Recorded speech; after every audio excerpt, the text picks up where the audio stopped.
신약 성경 에베소서 5장 15절에서 21절입니다. 우리 한 절씩 교독하시고 마지막 절은 함께 봉독하겠습니다.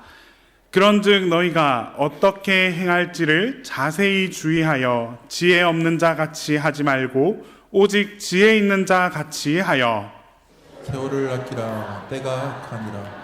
그러므로 어리석은 자가 되지 말고 오직 주의 뜻이 무엇인가 이해하라.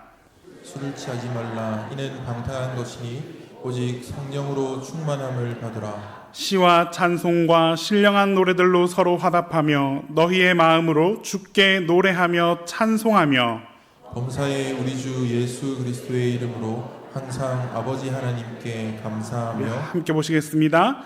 그리스도를 경외함으로 피차 복종하라. 아멘. 우리 수요일 저녁 시간 우리는 정말 각자 모두의 일상을 다 보내고 그 하루의 일과를 마치고 하나님께 예배드리기 위해서 이 자리에 모였습니다. 예배의 자리에 나아오기 전까지 오늘 여러분의 하루는 어떠셨습니까?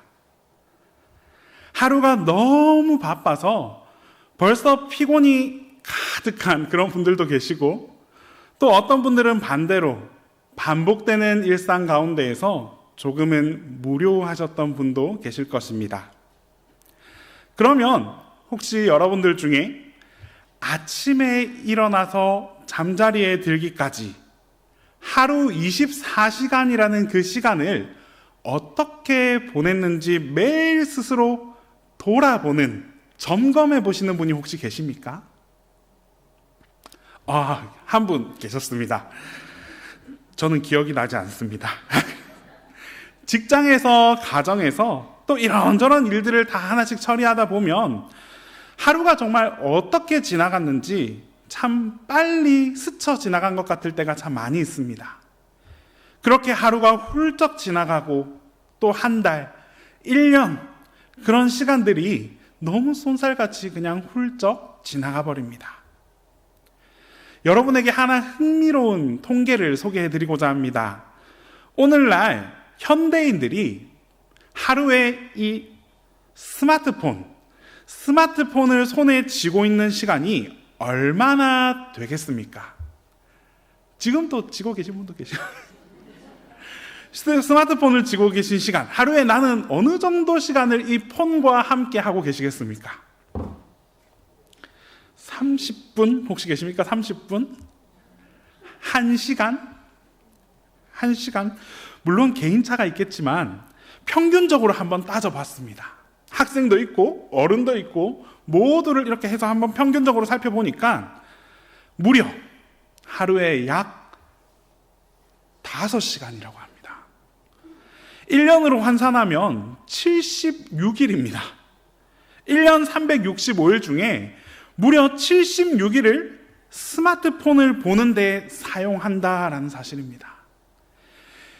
너무 많다라고 생각하실 수 있지만 실제로 우리 자녀들 여러분들 한번 일어날 때 잘 한번 살펴보십시오.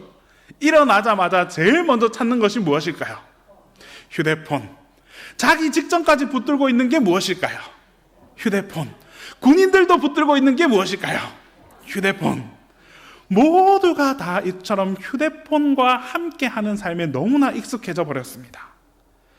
더 흥미로운 사실은 이 스마트폰을 사용하는 시간의 절반 가까이가 뚜렷한 목적 없이 그냥 습관적으로 계속 이렇게 화면을 넘기는 시간이라는 사실입니다.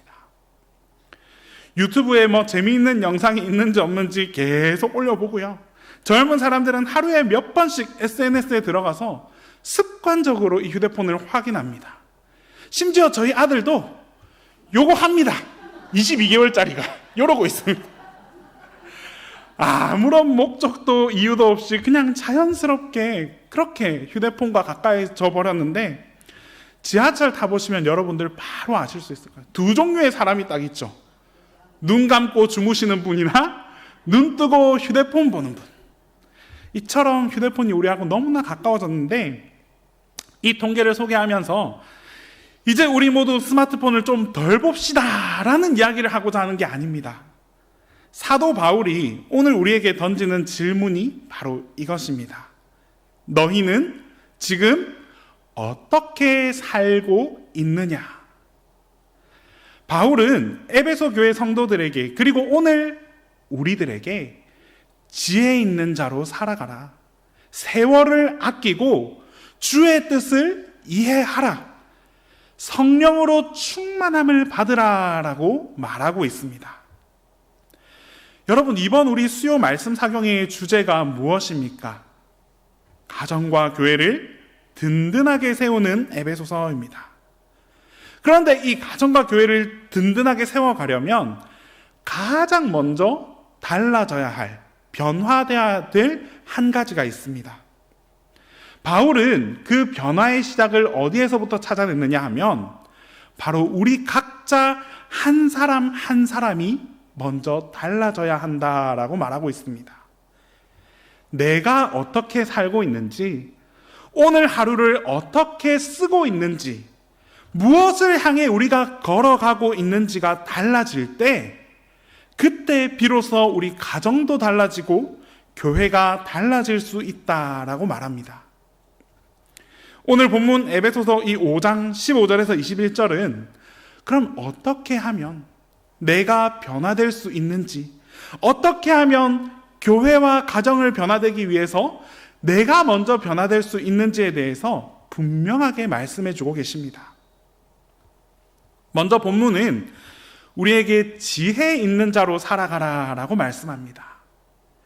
15절에서 어떻게 행할지를 자세히 주의하라 라고 하는데, 원문에서 이 표현은 단순히 조심하라 라는 뜻은 아니었습니다. 정확하게는 주의 깊게 살펴보면서 걸어가라 라는 뜻입니다. 무슨 말이겠습니까? 우리가 여러분 낯선 길을 걸어갈 때 어떻게 걸어가십니까? 발밑을 잘 살펴보고 또 주변을 잘 확인하면서 한 걸음 한 걸음 아주 신중하게 걷는 모습을 떠올려 볼 수 있습니다. 바울은 우리가 걸어가는 이 인생이라는 길 역시 이처럼 신중하고 조심스럽게 아주 점검하고 또 점검하면서 그렇게 걸어가라라고 말씀합니다. 그러면서 두 종류의 삶을 대비하고 있는데, 첫째, 지혜 없는 사람, 둘째, 지혜 있는 사람입니다. 지혜 없는 사람은 단순히 도덕적으로 나쁜 사람을 말하는 것이 아니라 삶의 방향 감각이 없는 사람입니다. 다시 말해서 목적지가 어딘지 모른 채, 내가 걸어가야 할 방향이 어딘지 모른 채 그냥 주어진 대로, 의식의 흐름대로 걸어가는 사람입니다. 반면에 지혜가 있는 사람은 자신이 어디로 가야 하는지를 아주 분명하게 알고 있고 그 방향을 향해서 의도적으로 자신의 걸음을 맞추어 가는 사람이 지혜 있다라고 이야기합니다. 여러분은 어느 편에 서시겠습니까? 여러분의 삶의 방향을 끊임없이 맞추기 위해서 노력하며 살아가십니까? 아니면 내가 원하는 길로, 내가 편안한 길로 걸어가고 있지는 않으십니까? 이어서 16절에 나오는 이 세월을 아끼라라는 말씀은 참 많이 들어보았던 말씀입니다. 세월을 아끼라. 세월을 아낄 수 있으면 얼마나 좋겠습니까? 이 말씀을 우리가 조금만 더 세밀하게 들여다보면 단순히 시간을 낭비하지 말라라는 뜻보다는 훨씬 더 강한 의미의 메시지가 담겨 있습니다. 바로 시간이 저절로 잘 흘러가는 것을 그냥 내버려 두는 것이 아니라 그 시간을 내가 적극적으로 달려가서 시간을 붙잡고 그 시간을 잘 사용하고 활용하라라는 의미입니다. 시간이 흘러간다고 해서 그걸 그냥 바라보는 것이 아니라 그 시간을 내가 어떻게든 잘 활용하기 위해서 애써 노력하는 삶, 그것이 바로 세월을 아끼는 삶이다라고 말하고 있습니다. 바울은 그 이유에 대해서 단 한마디로 말합니다. 때가 악하니라. 때가 악하니라. 당시 이 에베소 교회가 처한 시대가 그랬습니다. 에베소는 정말 소아시대 최대의 도시였지만 우상 숭배의 중심지였습니다. 쾌락과 타협과 세속적인 가치관이 넘쳐나는 그런 도시 한가운데에 바로 교회가 서 있었습니다. 겉으로는 너무나 화려해 보입니다. 너무나 멋져 보이고 지금도 성지순례를 가보시면 아시겠지만 에베소만큼이나 다양한 유산들이 남아있는 곳이 쉽지 않습니다. 그 중심에 바로 교회가 서 있었는데 그런 환경 속에서 교회가 가만히 있으면 교회 역시나 세상의 흐름에 저절로 휩쓸려 갈 수밖에 없었습니다. 그래서 바울은 이 에베소 교회 사람들에게 더 적극적으로 시대의 흐름에 끌려다니지 말고 오히려 그 시대, 그 시간의 흐름을 붙잡고 의도적으로 하나님의 방향을 향해서 살아가라라고 말하고 있는 것입니다. 이 바울 시대와 오늘 우리가 살아가는 이 시대가 사실 크게 달라 보이지 않습니다. 우리를 둘러싼 세상의 소리가 얼마나 많습니까? 또 얼마나 크게 들려옵니까? 우리를 유혹하고 우리를 이끌려고 하는 그 세상의 소리가 얼마나 다양합니까? 무엇을 가져야 성공인지, 어떻게 살아가야 괜찮은 사람인지 정말 온갖 기준들이 사방에서 우리를 향해 달려들고 있습니다. 그 소리들에 정신없이 내가 이끌려 다니다 보면 어느 순간 나도 모르게 주님께서 원하시는 내 삶의 방향을 다 놓쳐버리게 되는 것입니다. 그래서 바울은 17절에서 이렇게 마무리합니다. 어리석은 자가 되지 말고 오직 주의 뜻이 무엇인가 이해하라. 지혜 있는 자의 삶의 핵심이 바로 이 성경 본문에 있습니다. 지혜 있는 자는 세상의 기준을 먼저 묻지 않습니다. 주님의 뜻이 무엇인지를 먼저 물어봤습니다. 오늘 내가 어디에 시간을 써야 하는지, 오늘 내가 어떤 선택을 해야 하는지 그 기준이 세상의 흐름대로가 아니라 주님 안에 주님의 뜻에 있어야 한다라는 것을 아주 분명하게 말해주고 있습니다. 가정과 교회를 든든히 세우는 일도 바로 여기에서부터 시작됩니다. 내가 오늘 하루를 어떤 기준으로 살아가느냐가 바로 내 가정의 분위기를 만들고 또 내가 속한 교회 공동체의 색깔을 만들어가게 될 것입니다. 지혜 있는 한 사람, 하나님께 뜻을 구하고 주님의 뜻을 쫓아 살아가는 그 한 사람이 바로 가정을 바꾸고 교회를 바꿀 수 있는 한 사람이 될 수 있다라는 사실입니다.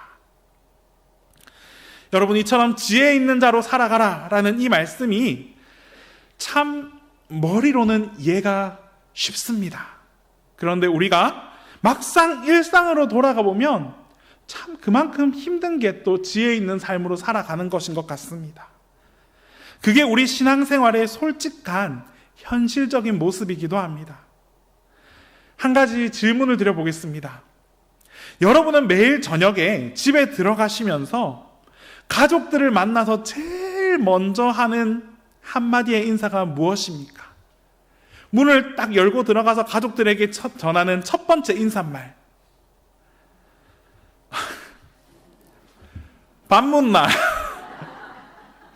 배고프다, 밥 차려라 하시는 분도 계실 것이고, 또 아니면 아이고 오늘도 고생했어 라고 하면서 인사하는 분이 여기도 계실 것입니다. 네, 계십니다. 배고프다, 밥 좋아, 오늘도 고생했어, 이 두 가지 말 중에서 무엇이 과연 하나님께서 바라시는 언어이고 지혜로운 말이겠습니까? 우리는 알고 있습니다. 잘 생각해보면 우리가 세상에서 가장 지혜롭지 못하는 공간이 오히려 가정인 경우가 많습니다. 밖에서는 그렇게 참고 배려하고 이해하고 양보하면서 집에 들어오는 순간 전혀 다른 사람이 되어버립니다. 저희 와이프도 저에게 한 번씩 그런 말을 하더라고요. 목소리가 다르다고. 밖에 나가면 아이고 안녕하십니까 쌩긋 빵긋 하는데 집에만 들어오면 세상 그런 곰탱이가 없다고. 가족한테는 왜 그렇겠습니까, 여러분?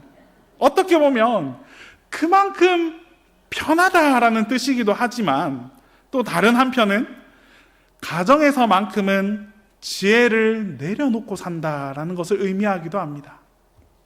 그래서 두 번째 말씀이 필요합니다. 지혜는 우리 스스로 만들어내는 것이 아닙니다. 바로 채워주시는 분이 따로 계십니다. 바로 그분이 성령님이고 우리는 그 성령으로 충만함을 받아야 한다라고 본문 18절 말씀에서 알려주고 계십니다. 18절 말씀은 오늘 이 본문 전체에서 가장 강렬한 대비가 등장하는 구절입니다. 술 취하지 말라. 오직 성령으로 충만함을 받으라. 그런데 이 말씀만 보면 괜히 또 위로를 얻으시는 분들이 왜 그렇게 많은지 모르겠습니다. 술 취하지 말라라는 이 말이 위로의 말씀으로 받으시는 분들이 계신데 오늘 이 본문도 왜 갑자기 술 이야기가 여기서 등장하는지 참 의아할 수 있습니다. 그런데 이 대비는 정말 매우 의도적인 대비입니다. 당시 에베소를 비롯한 이 고대 그레코 로만 세계에서는 제일적인 음주가 아주 일상이었습니다. 무슨 말이냐 하면 신을 섬기는 의식 가운데에서 술을 마시고 황홀경에 빠지는 그 행위가 마치 하나의 종교적인 체험으로 받아들여졌다라는 사실입니다.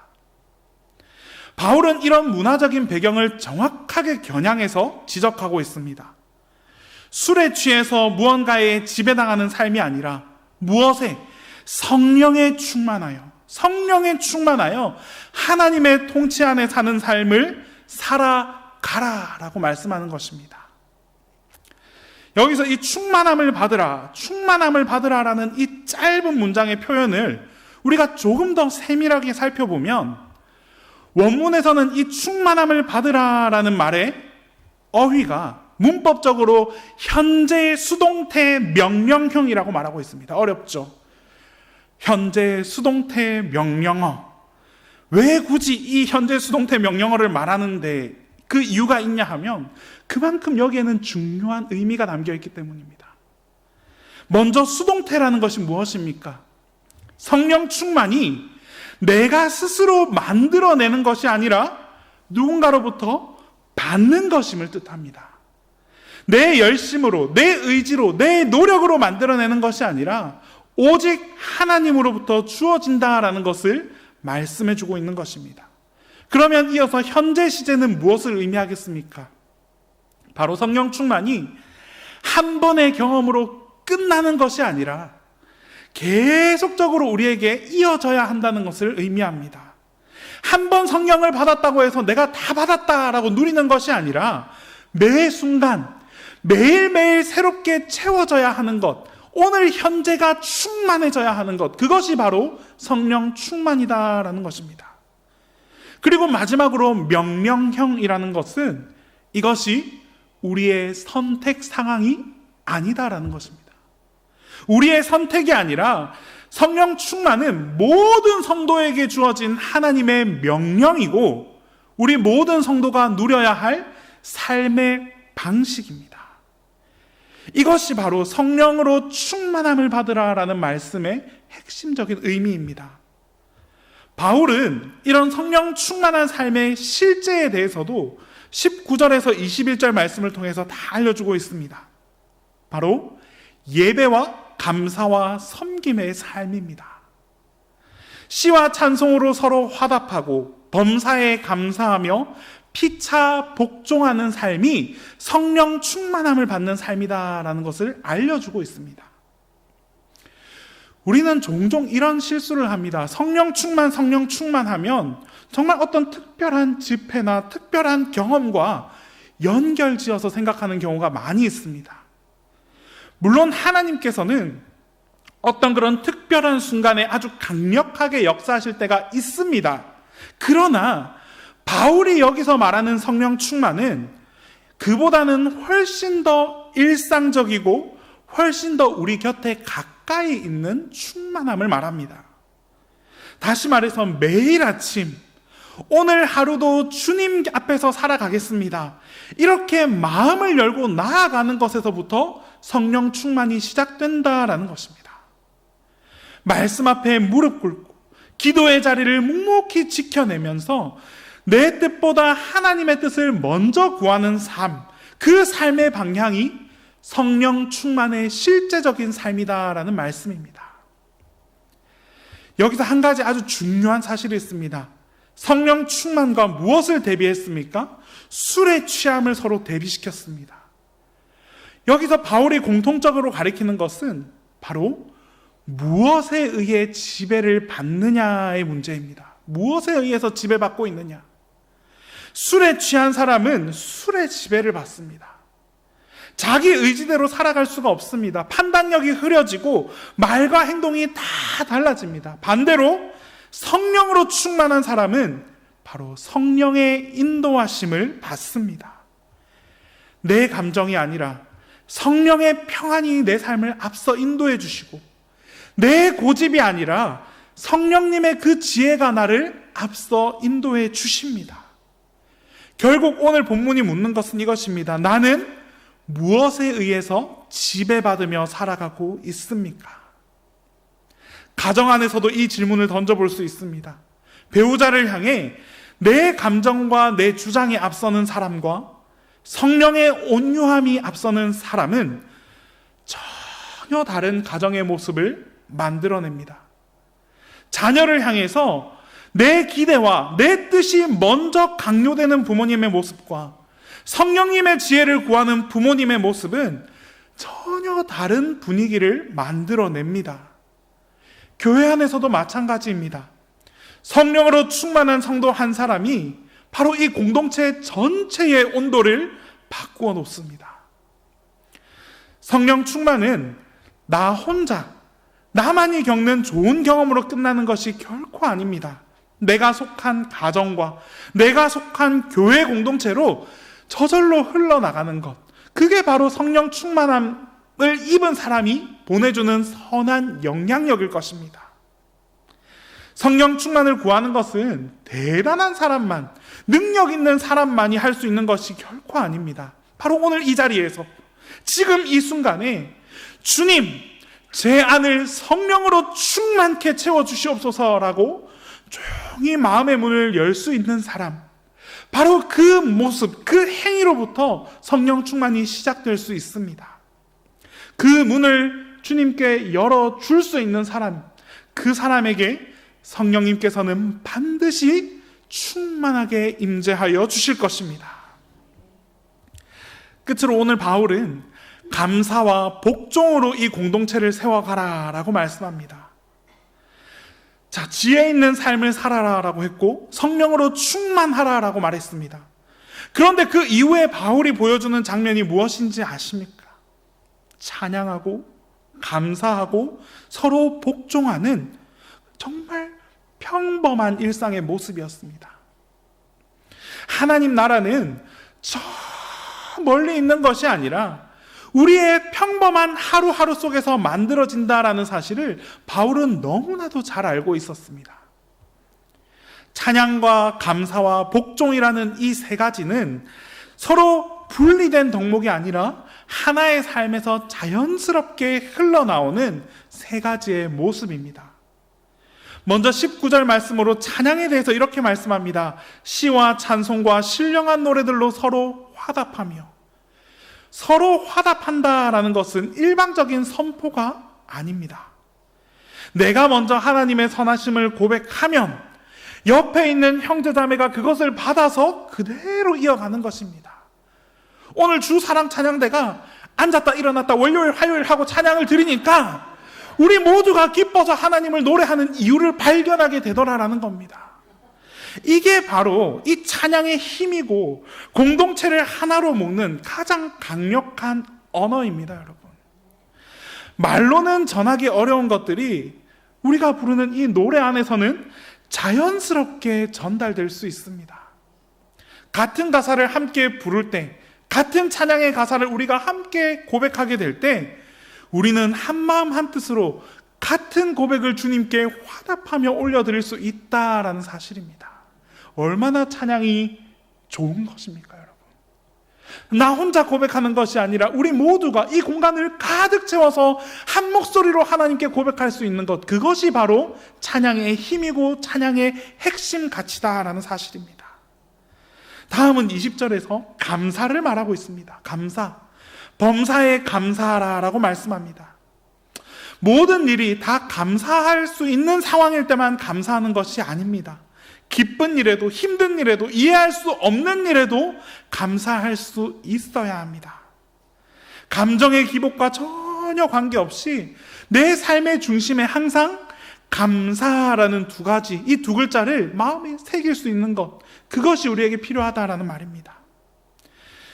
여러분, 이것이 가능한 근거가 무엇이겠습니까? 어떻게 하면 이것이 가능하겠습니까? 말이 쉽죠. 감사를 품고 살자. 말은 쉬운데 그게 참 실천하기가 어렵습니다.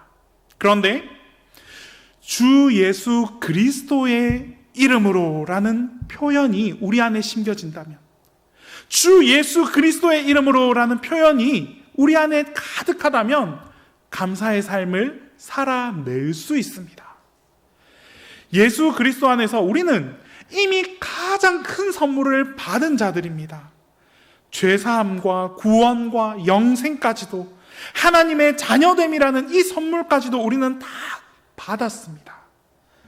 가장 큰 것을 이미 받은 사람은 이제 그 어떤 상황에서도 감사의 근거에 대해서는 간직할 수 있다는 사실입니다. 왜? 우리는 이미 많은 것을 받았기 때문에. 조금 부족하다 할지라도 내가 더 큰 것을 이미 얻었기 때문에 주님 감사할 수 있습니다. 너무 슬프고 힘든 일이 있다 할지라도 내가 그보다 훨씬 더 크고 기쁘고 감사한 일을 누렸기 때문에 주님 감사할 수 있습니다 라고 고백할 수 있다는 사실입니다.